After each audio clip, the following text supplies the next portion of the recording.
Inilagay ko na nga rin dito yung butter. Pwede tayong gumamit dito ng margarine. Nang tunaw na yung butter, nilagay ko na dito yung isang latang condensed milk. At hahaluin ko lang din siya ng mabuti. Sunod ko rin lalagay dito. Naglagay na nga rin ako dito ng 1/2 cup na cocoa powder. Ang aking gagawin naman ay maggagawa ako ng no-bake brownies. Haluin ko lang din siya ulit hanggang sa matunaw yung cocoa powder. Saka ko ilalagay dito yung crushed graham, bali 1 pack ang aking ginamit. Pag gumagawa nga rin talaga ako ng no-bake brownies, ginagawa ko mahinang apoy lang para hindi nga rin talaga masunog yung pagkakagawa.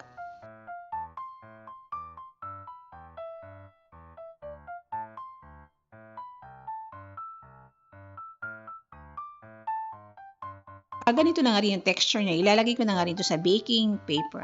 At papantayin ko nga rin siya ng maayos para maganda nga rin tingnan yung pagkakagawa sa no-bake brownies.